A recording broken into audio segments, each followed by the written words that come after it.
Finally আমার vote দেওয়া complete. এই যে আমার আঙুল দেখতে পাচ্ছ। আমি তো ভেবে নিয়েছি কাকে ভোট দেব। সব কি কোথায় আছে আমি বুঝতে পারছি না। অনেকগুলো নাম্বার আছে, প্রথমবার এখন ভোট দিতে গিয়েছে বলে কনফিউজ হয়ে দেব গেছে। আমি খুঁজে পাচ্ছিলাম না। তো তুমি কিসে ভোট দিয়েছো সেটা? আর আমরা এবার বলি আমরা কিসে ভোট দিয়েছি। তুমি ভোট দিয়েছো তো? কই দেখি তোমার হাতে। হ্যাঁ আমি ভোট দিয়েছি। গাইস এই হচ্ছে মেয়েদের স্বভাব। দেখো একটু ভোট দিতে যাচ্ছে তবুও মেকআপ, মানে কি বলবো, বিয়ে বাড়ি যাচ্ছে নাকি ভোট দিতে যাচ্ছে? এটা মেকআপ। তো যাই হোক, তুমি মেকআপ পাউডার টাউডার মেরে একেবারে মেকআপ হচ্ছে একটা আর্টিস্ট। ওটা নিয়ে বলবে না। আর আমি মেকআপ করছি, ওখানে ধরো কোনো ঝামেলা হলো, কোনো সমস্যা হচ্ছে, তখন তো রিপোর্টাররা আসবে আর এসে বলবে যে কি হয়েছে ম্যাডাম, কি হয়েছে ম্যাডাম, তখন তো ক্যামেরায় আমাকে খারাপ দেখাবে। মানে আগে থেকে ভেবে নিচ্ছে রিপোর্টার যদি আসে। রেডি হয়ে যাচ্ছি, কোনো মেকআপ করছি না। হ্যাঁ মানে ওরা যারা দেখছে তারা ভালো করেই জানে যে এটা মেকআপ করেছি কি কি করেছি। ও মানে ভোটের 4 দিন আগে থেকে আমাকে শুধু শুধু বলছে যে রানী আমি ভোট দিতে যাব, কোন ড্রেসটা পরে যাব, কোন শার্টটা পরবো। আমাদের ছেলেদের এমন কিছু হয় না। আমাদের ছেলে সিম্পলি একটা প্যান্ট আর একটা শার্ট পরে নিলে, একটু চুলটা স্টাইল দিয়ে নিলে হয়ে যায়। আর তোমাদের যত সব নেখাবো। আমি রেডি হয়ে গেছি আর এখন যাব ভোট দিতে। তো কাকে ভোট দেব আগে ভোটটা দিই, তারপরে বলবো, ঠিক আছে? তোমার চোখে কি হয়েছে? আমি মেরে ফুলিয়ে দিয়েছি নাকি? হ্যাঁ তুমি তো মেরেছিলে। তো গাইস দেখো, আমি যাকে বলেছি ভোট দিতেও তাকে ভোট দেবে না বলেছে বলে আমি ওর চোখ ফুলিয়ে দিয়েছি মেরে। একটা ঘুষি মেরে আমার চোখটা ফুলিয়ে দিয়েছে। তো এখন ও যাকে বলবে আমি তাকে ভোটটা দেবো, নাহলে আবার ফের যদি এই চোখটাও সর্বনাশ করে দেয়। তো চলো এখন চশমাটা পরে নিই, নাহলে সবাই জেনে যাবে। চশমা পরে নিচ্ছে, বুঝে গেছো কেন চশমা পরেছে। চলো আমার কথাই ভোট দেবে তো নাকি? হ্যাঁ ঠিক আছে। আর মারবে না তো? না আর মারবো না। ঠিক আছে। রানী তুমি কিছু ভেবেছো? হ্যাঁ আমিও তো ভেবে নিয়েছি, ভেবে নিয়েই তারপরে যাচ্ছি ভোটটা দিতে। তো কাকে ভোট দেবে তুমি?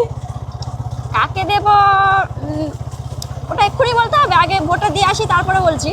গাইস এখানে এসে দেখছি অলরেডি লম্বা লাইন পড়ে গেছে। যেহেতু এসআইআর হয়েছে সবাই আতঙ্কে আছে, সবাই কিন্তু খুব সিরিয়াস। আমার মতে তো ভোট দেওয়া শুধু ডিউটি না, এটা ফিউচার ডিসাইড করে। তো সবাইকে ভোট দেওয়া দরকার। আর গাইস আমাদের বুথে অনেক লম্বা লাইন, তো প্রথমে আমাদেরকে এন্ট্রি করে নিতে হবে। তার জন্য আমি এন্ট্রি করতে চলে এসেছি। বাড়ি থেকে তো আমি অনেক কিছু ভেবে এসেছিলাম যে সুন্দর একটা ব্লগ ভিডিও বানাবো, কিন্তু গাইস এখানে এসে দেখছি এখানে ক্যামেরা অ্যালাউ নেই, তাই তোমাদেরকে বেশি কিছু দেখাতে পারবো না। কিন্তু ভোট দিয়ে সারাদিন কি করলাম সেগুলো তোমাদের সাথে শেয়ার। তো গাইস ফাইনালি আমার ভোট দেওয়া কমপ্লিট। এই যে আমার আঙুল দেখতে পাচ্ছ। এখন আমি বাড়ির দিকে যাচ্ছি। সত্যি ভোট দেওয়ার মজাটাই আলাদা, অনেকক্ষণ লাইনে দাঁড়াতে হয়েছে।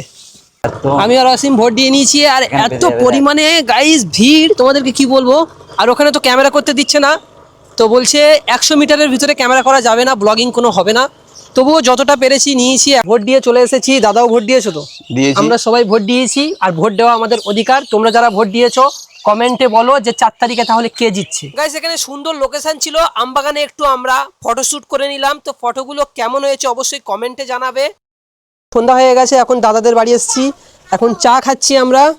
তো তোমরা কেউ যদি চা খেতে চাও তাহলে অবশ্যই কমেন্টে জানাবে, কমেন্ট বক্সে ফটো পাঠিয়ে দেবো। তো গাইস সন্ধ্যা হয়ে গেছিল বলে আর ভিডিও বানাতে পারিনি। তো এখন আমরা বাড়ি ফিরছি, মানে আমি ঘটকপুকুরে যাচ্ছি শ্বশুর বাড়িতে। তো রাস্তায় দেখতে পাচ্ছ এটা হচ্ছে বাসন্তী হাইওয়ে। একটাও মানে লোক নেই, পুরো একদম খালি হয়ে গেছে। দোকান পোশারি সব বন্ধ, শুধুমাত্র রাস্তার উপরে পুলিশদেরকেই দেখতে পাবে। পাম্পেও ভিড় নেই। আর ঘটকপুকুরে দেখো প্রত্যেকটা দোকানই বন্ধ। এখন বাজে দেখো 6টা 50, মানে 7টার দিকে কি এমন হয়? এখন দেখো অবস্থা, দেখো একদম লোক নেই, পুরো সবকিছু বন্ধ হয়ে গেছে। আর এখন আমরা দাঁড়িয়ে আছি ব্যস্ততম রোড যেটা, এটা হচ্ছে ঘটকপুকুরের যে চৌমাথা পার হয়ে যে ব্রিজটা আছে সেখানে দাঁড়িয়ে আছি। আর দেখতে পাচ্ছ কোনো লোক নেই, একদম পুরো একদম সব দোকানগুলো বন্ধ।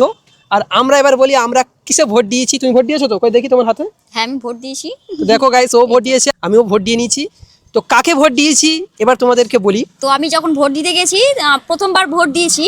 এবার ভোট দিতে গিয়ে যখন ওই বাক্স মতো এরকম ঘেরা আছে ওর মধ্যে ভোটটা দিতে গেছি, আর দেখি কতগুলো সব কি কোথায় আছে আমি বুঝতে পারছি অনেকগুলো না। নাম্বার আছে, প্রথমবার এখন ভোট দিতে গিয়েছে বলে কোনটাই কনফিউজ যে হয়ে দেব গেছে। আমি খুঁজে পাচ্ছিলাম না। তো তুমি কিসে ভোট দিয়েছো সেটা বলো। শেষে আমি যেটাতে ভোট দেব সেটা খুঁজে পেয়েছি, আর সেটা ভিডিও করবো ভাবছিলাম, কিন্তু ভিডিও তো করতে দেয়নি, তাহলে আমি আর কি করে বলবো কিছু। হ্যাঁ ওখানে ভিডিও করা এলাও ছিল না, মানে 100 মিটারের মধ্যে ভিডিও করতে দেয়নি। ভেবেছিলাম তোমাদেরকে জানাবো ভিডিও করে কিসে ভোট দিলাম, কিন্তু ভিডিও করতে দেয়নি। তুমি কিসে ভোট দিয়েছো?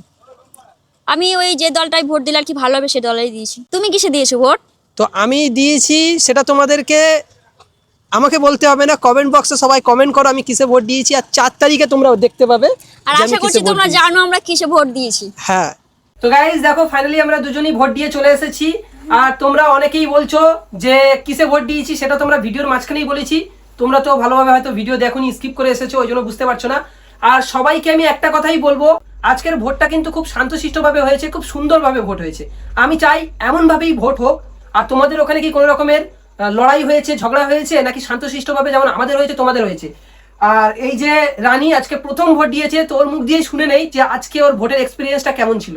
তো আমি তো এর আগে কখনো ভোট দিইনি, আজকে ভোট দিলাম। মানে ভোট না দিয়েও আমাদের এখানে ভোট হতো, আমি দেখতে যেতাম যে ভোটটা কিভাবে হচ্ছে, একটু ভোট দেখতে যাই। তো গিয়ে দেখতাম প্রচুর ঝামেলা হয়, অনেক কিছু হয় দেখতাম, কিন্তু আজকে আমি নিজে ভোট দিতে গেছি, কোনো ঝামেলাই দেখিনি আর কোনো অশান্তি বা কিছু না। যে মানে যার যেটা ইচ্ছা সে সেটাতেই ভোট দিয়েছে, কোনো কিছুই হয়নি। তাহলে তো তোমার এই শাড়ি পরে যাওয়া, সেজে গুজে যাওয়া তো পুরো সব তো বেকার হয়ে গেছে, কারণ কোনো মিডিয়াই তো আসেনি। মানে প্রতিবারে ঝামেলা হয়, আমি যার জন্য আমি ভাবলাম যে হয়তো এবার ঝামেলা হবে, মিডিয়া আসবে, তার জন্য আমি ভালো করে শাড়ি পরে গেলাম। তার মানে ঝগড়া হলে তোমার ভালো হতো, তাই তো? না না, ভালো হতো না। তো গাইস, ঝগড়া করে কোনো লাভ নেই। দেখো আমরা একই গ্রামে থাকি, 4 তারিখে রেজাল্ট আসবে, ঝগড়া আর যেই জিতুক না কেন সবাই ভাই ভাই কাঁধে কাঁধ মিলিয়ে আমরা চলবো, কারোর সাথে কারোর ঝগড়া যেন না হয়, এটাই আমাদেরকে প্রতিজ্ঞা নিতে হবে। আর শোনো না, বলো। মানে ঝগড়া হলে ভালো হতো না, ঠিক আছে ভালোই হয়েছে, বাট আমি আশা করেছিলাম ঝগড়া ঝামেলা হবে। না না গাইস, ঝগড়া হওয়া একদমই ভালো নয়। আর আসার সময় দেখলে তো সারা মানে ঘটকপুকুর বন্ধ, রাস্তা পুরো বন্ধ, গাড়ি চলাচল বন্ধ, টুকটাক গাড়ি চলাচল করছে। আর তোমাদেরকে আরেকটা কথা বলি, এই ভোটের রেজাল্ট আসতে চলেছে 4 তারিখে। তো তোমাদের কি মনে হয় কোন দল জিতছে? এবারে মুখ্যমন্ত্রী কে হবে, টিএমসি থেকে নাকি বিজেপি থেকে? তোমাদের কি মনে হয় অবশ্যই কমেন্ট বক্সে বলো। আর আমাদের ভাঙড়ে এবারে কে জিতবে, আইএসএফ নাকি টিএমসি? আর আমরা কিন্তু কাকে ভোট দিলাম তোমরা তো জানো, ভিডিওর মাঝখানে বলেছি। আর যারা কি করে জানবে, ওরা তো স্কিপ করে চলে এসেছে। যদি মানে যে জানতে পারোনি তাহলে তুমি স্কিপ করেছো, কারণ আমরা ভিডিওর মাঝখানে তো বলেছি আমরা কাকে ভোটটা দিলাম। অনেক hint দিয়েছি। আর তোমরা কাকে ভোট দিয়েছো তোমরা কমেন্ট করে জানো। হ্যাঁ।